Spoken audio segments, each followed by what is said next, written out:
Hi, I'm here with Jubi Arriola-Headley, and it's very nice to have you and your poems featured here at Oyster River Pages. Thank you. Yeah, Jubi identifies as a Black queer poet, storyteller, and first generation United Statesian. First of all, thank you so much for being here and for sharing your poems. I am curious if you could tell us a little bit more about yourself and why you call yourself a storyteller and poet, which is so intriguing to me. Yeah, I have always felt drawn to the storytelling aspect of writing in general. I feel as if I'm continuing a legacy of an oral tradition that, I mean, historically, from the African continent on beyond, but I also mean it within my own family. My parents and my grandparents are storytellers. So I always feel like I'm weaving a story when I'm writing a poem, and I've always felt that way. So it's part of why I call myself a storyteller. It sort of relates to why I say United Statesian instead of American too. My folks come from the diaspora. And my husband, in fact, is from Guatemala, and he points out all the time that America is a name shared by two continents and some countries in between, and that the United States should not feel ownership over that in the way it tends to. So something I try to keep at front of mind. That makes sense. Yeah, definitely. We have a sample for readers of ORP on our website from your book, Original Kink. I'm curious, is this your first full length of poems, and what inspired it for you? It's absolutely my debut full-length poetry collection. I don't have a chapbook or anything else. I went from nothing to this. This book doesn't have, and I don't have, what you might consider a conventional poet to publish story. I didn't write when I was 8 years old. In high school, I had a group of friends and we would write fan fiction based on Hitchhiker's Guide to the Galaxy, and we loved it.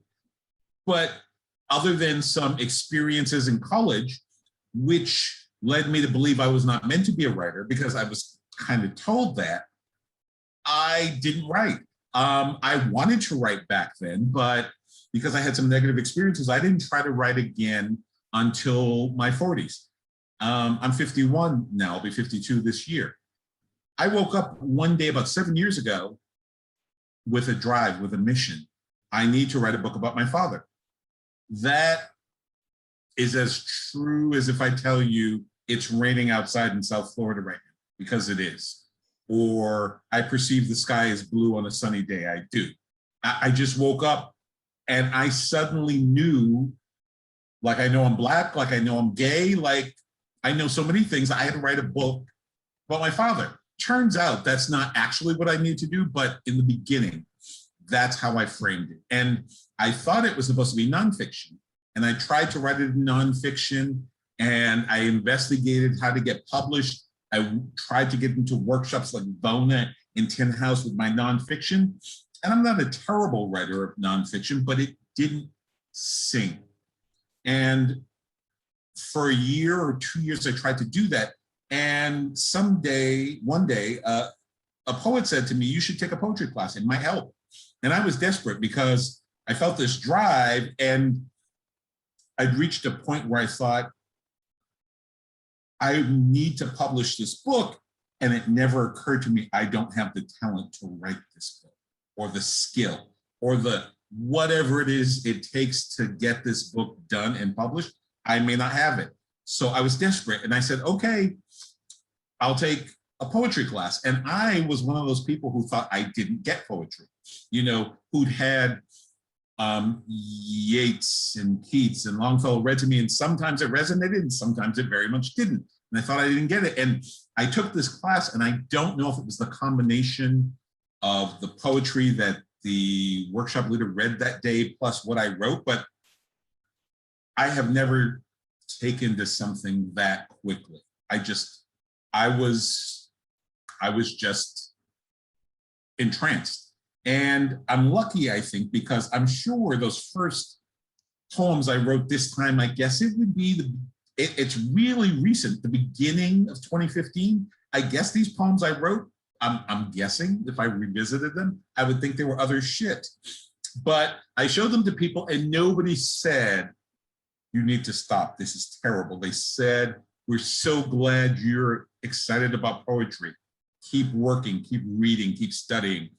And I treated it like it was a mandate. I ran up my credit card, taking classes and traveling to events and conferences. I just consumed as much as I could, and I met as many poets as I could, and I bought as many books as I could, and I read as much as I could. And I just kept moving forward, and I realized eventually it's poetry that I need to write. And that moved from, I think actually the experience of writing about my father in poems, I think there's something poetry helps you bring to the table, maybe a level of empathy or a way we work with words that made me realize I'm not writing only or exclusively about my father. What I'm really doing is examining really closely the masculinity that I was taught, that was handed to me, and deciding whether or not that fits. And I knew the answer, obviously, but working that out on the page. And so that's kind of how I came to this. I just kept going and kept going. And one day I saw an application for a fellowship called the PEN America Emerging Voices Fellowship. And I literally said to myself, if I get this, it probably means I'm meant to go forward. I needed that push that sometimes early on we need. And it was in Los Angeles, and I live in South Florida. And I didn't tell my husband I applied for this, or that if I got it, I would need to move away for 8 months. I said, that's a later problem, because what are the chances I'll get it? And then I got a call saying, you're a finalist. We need you to come to Los Angeles for an interview next weekend. And I thought, well, I need to explain to my husband why I'll be getting on a plane to go to Los Angeles next weekend. And I think at this point, maybe I should tell the truth. And so I did. And we worked through that because it was a surprise to him that this was going to be a thing. Dropping that, I just have the most supportive husband. And don't get me wrong, he wasn't entirely happy. But I think I was able to show him why I needed to do this. And I think our relationship is strong enough. At that point, we'd been together for 7 years or so. I think our relationship was strong enough that he understood we could be apart for a few months and still survive. But really, that fellowship was the beginning of moving from, I think I need to do this and I think I can do it, to I'm going to do this. And everything from there has just been sort of punctuated by, infused with that drive. I can't tell you where this came from. Maybe my father is driving it somewhere in the beyond, but I have never not felt like this was going to happen at a certain point. I knew I had done it, and I wasn't sure how, and then I became sure, and then it was going to happen. Wow.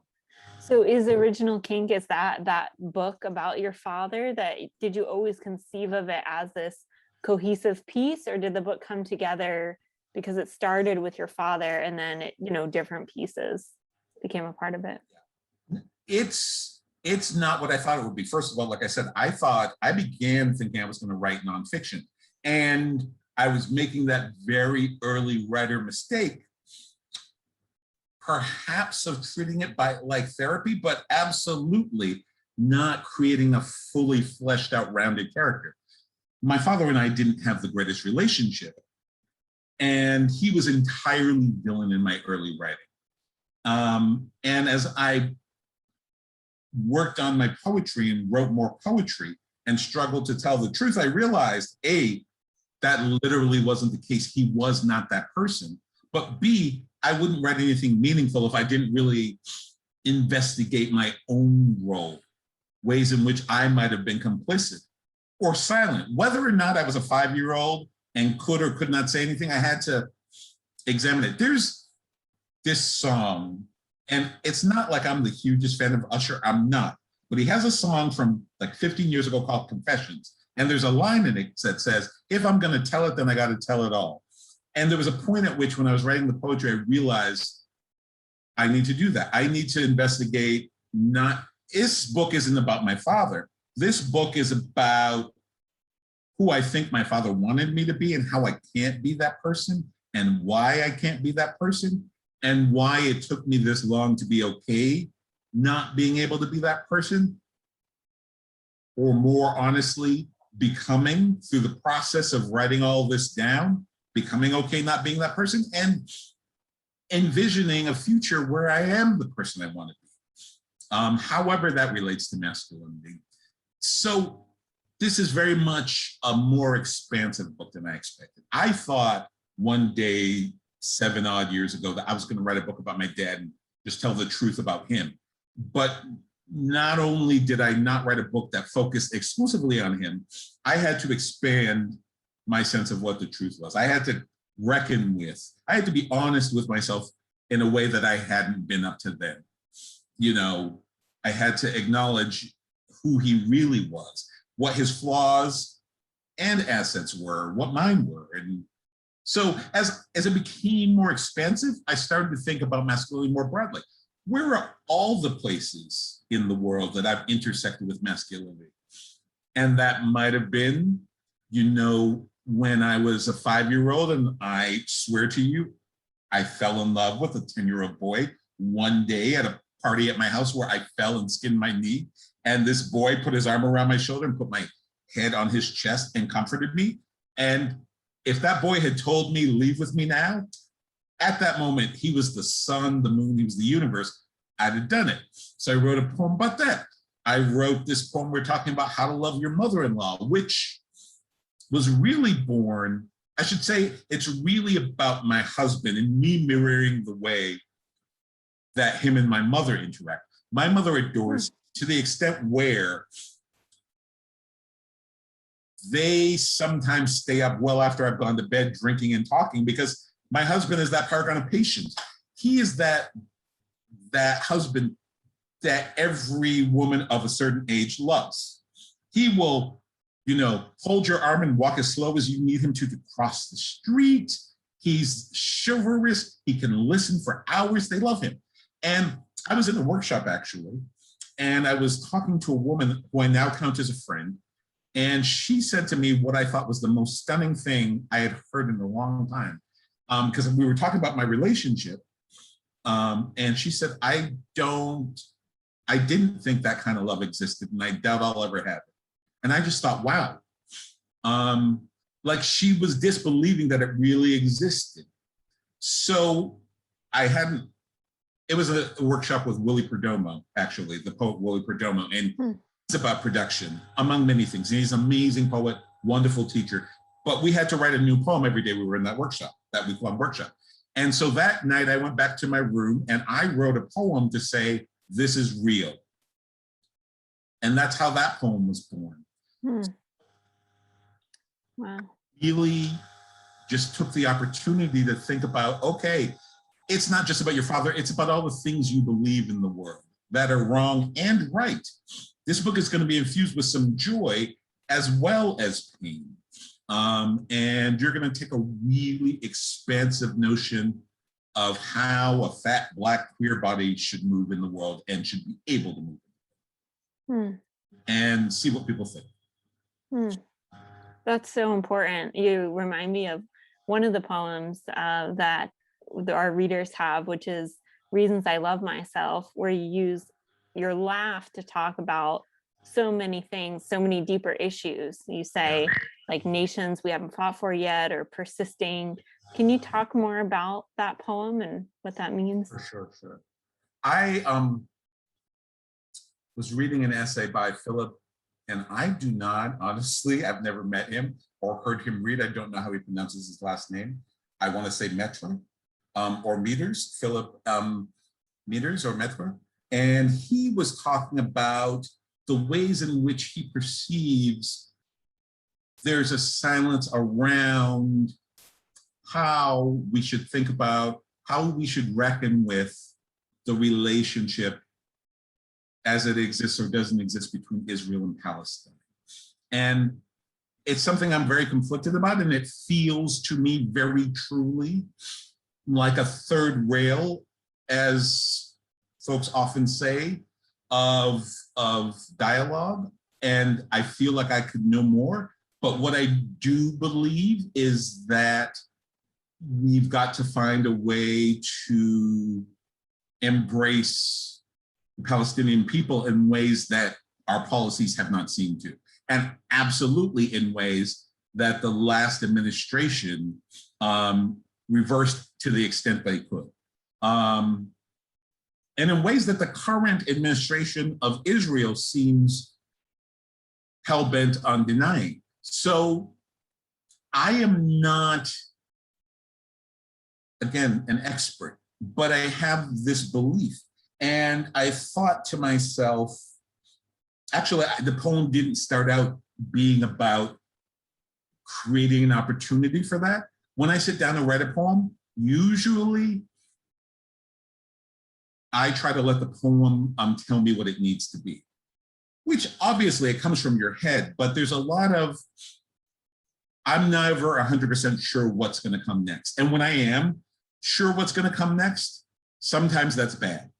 So you need to leave, for me at least, I need to leave a lot of openness when I'm writing a poem. So this poem, I got it in my head that I needed to write a poem about my laugh. I was in some little gathering of friends one day, and I laughed so hard that I literally thought I was going to get a headache, because that's sometimes when somebody says something that I think is funny enough or tells a story that's funny enough, that's how I laugh. I don't hold back. And I literally was crying, and I thought, I think this is a good thing. I want to write a poem about that. And I, like I often do, let it sit around.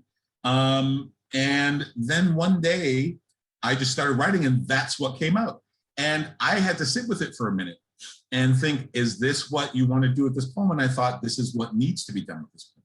And interestingly enough, I'm glad you mentioned this poem specifically. There was a moment originally in the poem where I wrote certain language I needed to change. I originally, the last line of this poem is like a bomb, baby, like a bomb. I originally went with the word B-O-M-B, and I thought, no, that is literally the stereotype that I'm probably, by virtue of even writing this poem, try to fight. So I changed B-O-M-B to B-A-L-M, which has all sorts of history. When you think about Bomb in Gilead, that's in historical Palestine. So it was another way I could feed into that. And also just recognize that these are people who want to live their lives, who want to be able to laugh and love and rejoice. That's what they're looking for. That's who the Palestinian people I've met have been to me. That's how they presented themselves, and I believe them. So that's where that came from. That's beautiful. Yeah, I love that bomb to bomb. That's amazing. And there's so many good poems in your book. Another one that stood out to me is Fractal, because you allow the reader to substitute words in themselves. I thought that was so creative, and it requires the poem to work on at least 4 different levels, because you have the 4 words there. How did you come up with the idea for that? You know, I sort of took an idea that had been given me and took it further. And I have since learned that other people have done this, but at the time I didn't know that. I went to another workshop with a wonderful poet, T.C. Tolbert, and he was working on a series of word problems, as he called them, that was going to become a series of poems. And so it was T.C. taking sort of experiences that had happened in his life, or at least that he wanted to write about, because we didn't go that deep about the experiences, but TC taking what read as personal, sometimes traumatic, but very intimate experiences and framing them in the way you frame those math problems. We got, you know, if Joey goes south on a train at 30 miles per hour and Teddy goes north on a train at 50 miles per hour, where will they meet? And he did it so brilliantly how he framed these. I thought, I want to do that with a poem. I didn't want to copy him, so I did, and I didn't try for months. So I thought, how would I do that if I were going to do that? And then I thought, oh, fill in the blank. That can be my take on how you do this. But again, it didn't sort of happen exactly that way. What happened was I said, I need to do this, and that idea sat in the back of my head.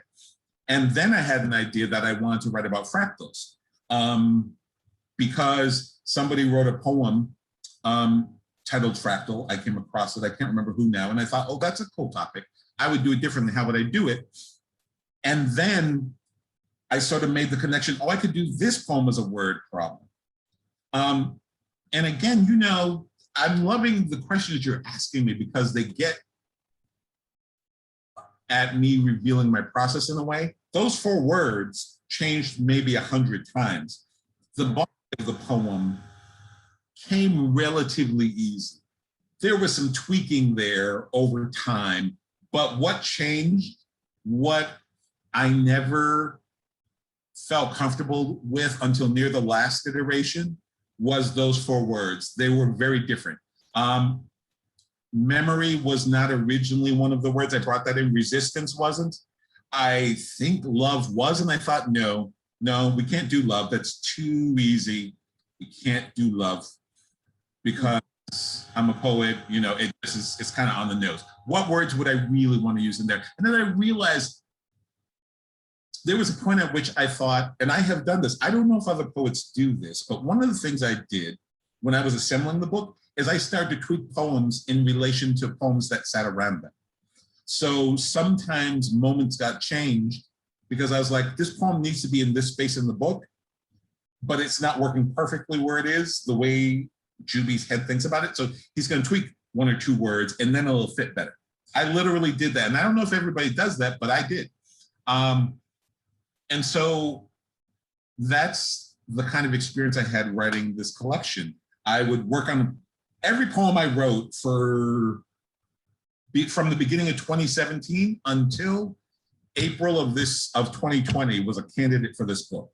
My publisher actually had to wrest it from my hands. They I mean, obviously not literally, because pandemic, we weren't in contact physically, but they literally said, you cannot send any more changes. Today is the last day. There is nothing else to do. Stop. You're done. Because I was trying to push it into July, and they were like, really stop. You're losing it. You're losing it. And according to my publisher, this is a danger for every poet, especially near the end. You start 2nd and 3rd and 4th guessing yourself. So I let them take it and sweated for a while. I'm pleased with what came out in the end, but yeah, a lot of the process was that kind of thing. I don't know if I answered the original question you asked there. Yeah, absolutely. Okay. When you think about the collection, you're talking about, you know, tweaking and tweaking.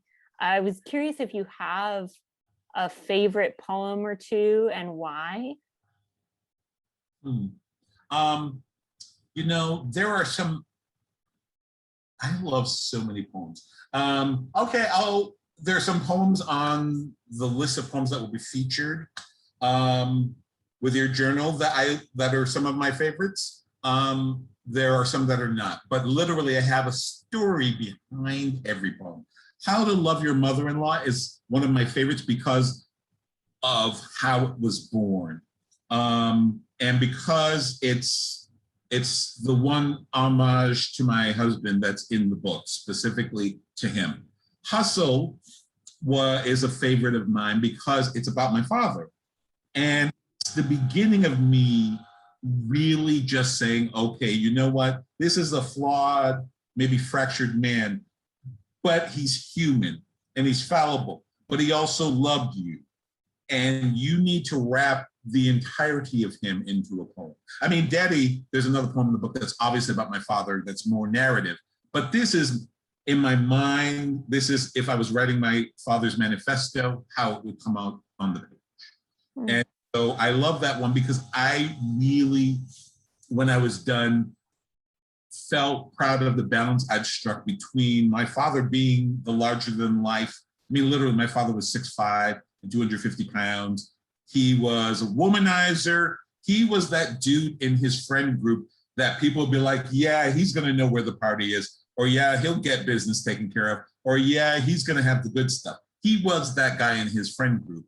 And that was the shadow I lived in, figuratively and literally. You know, this young queer kid thinking, I can never be this man that my father is, and I can never tell him that I can never be this man. How do I process this? So I'm proud of that one. There's a poem called America that's not on this list, but when I wrote that poem was the first time I really believed I had a collection.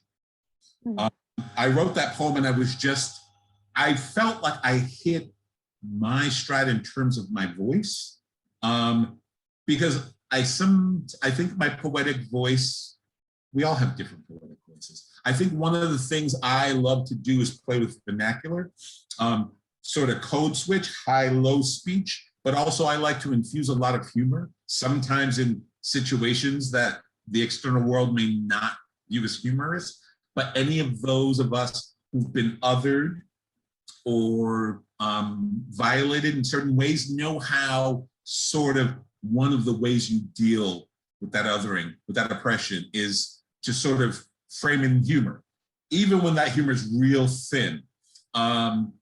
And so of doing that, and I think that poem was the first time I really felt that I got it. Like I was, oh, it's singing now. I know where I'm going.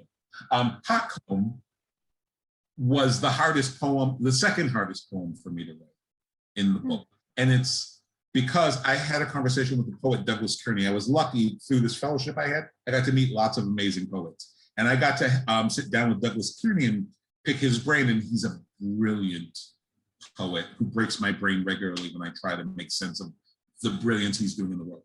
But I told him I wanted to write a poem called Hot Comb. And he said, oh, that should be interesting. There's a strong tradition of hot comb poems written by Black women. It'll be fascinating to see what you come up with. And I thought, oh, great. No pressure. I'm just trying to follow in the steps of, Natasha Trethewey and her hot comb poem. Great. I was terrified. And I literally tried to write this poem in different ways for 3 years. This end poem is very different from where it started, radically different.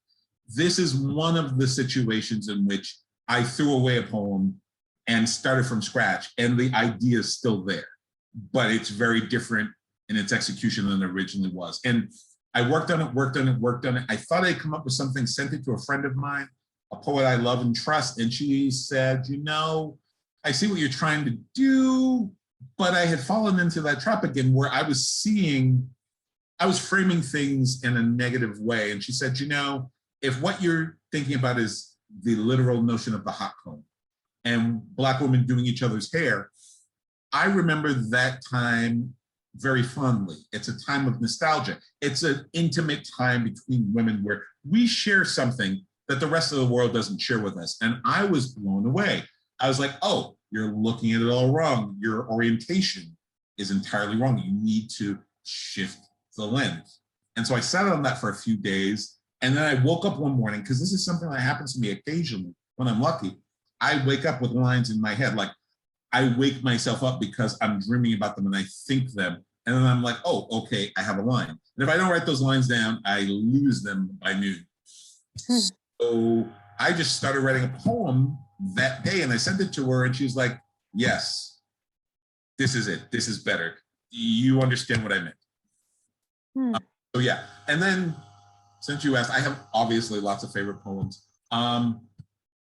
I really could tell you a story about every poem, but the last one I will tell is about a poem called Superhero Origin Story that's in the book, which is the last poem I wrote that made it into the book. And I wrote it during the pandemic. I wrote it on Easter Sunday, which is how it was born. And poets, when they're lucky, every so often a poem is born almost fully formed. And that was one of those. And here's what happened. A friend of mine who lives in France, actually, had sent me a link to a YouTube video of Andrea Bocelli singing Requiem. And it was beautiful. It was lovely. It was moving. I was moved. And through whatever happenstance or combination of circumstances in the universe, the next video that played was 5 young Black girls singing a Negro spiritual called Ride on King Jesus. And the way they approached that song, I literally started crying and it literally started raining outside. And I sat there and replayed that video about 17 times. And then I got up and came inside and wrote that poem. And I think the profoundness of that experience is one of the reasons it's my favorite. I love the fact that you could assume I was in church, but I literally wasn't. I was sitting on my front porch watching a YouTube video. I love the fact that it sounds like religion, but it's really about, to me, so much more. It's about where we find our sources of strength. It's about young people being able to be those sources of strength. It's about not necessarily the religiosity of a Negro spiritual being a source of strength, but all of the history that's implied in what that spiritual represents and represented to my ancestors, to enslaved people. I really just got caught up in that poem, and I just knew that poem was going to need to make it in the book as late as it was. I emailed the publisher and I said, I need this in. I know we're supposed to be done, but can this get in? And he made it happen, so. That's awesome. Wow. Well, our readers will have to get your book to get their hands on that. I'm definitely compelled to do so now. I was wondering if you might read some of the poems that our readers have available to them for us. Okay. Do you have any preference? Because I could really read any of these. Whatever you like, you choose. Okay. All right. Let's see. You know, I'm gonna read, sorry, because the world works this way, my computer, my PDF, my Adobe was freezing. I think it's unfrozen. No worries. I'm gonna do a Tina Turner. You remember, if you've seen What's Love Got to Do with It, or the iconic performance of this song, Proud Mary, by Tina and Ike Turner, there's a part where she says, you know, we never do nothing easy, we're gonna start easy and we're gonna then get rough. I'm gonna reverse that though. I'm gonna read a poem that's maybe a little hard to sit with, Comply, and then I think I will read the poem. I will read How to Love Your Mother-in-Law. I love that one. Oh, good. Yeah. You know, can I tell you, I was so worried about that poem originally. This poem way too sappy to exist in any self-respecting poet's book. And eventually I had to accept the sentimentality that is real in my world, that is me, and just live with that. So I'm gonna read that one after I read Comply. So I'm gonna read Comply first. Okay. Comply. Verb 1. To bend past the moment of fracture. 2. To present one's body for dislocation or displacement. See also diaspora, deportation, dispossession, eviction.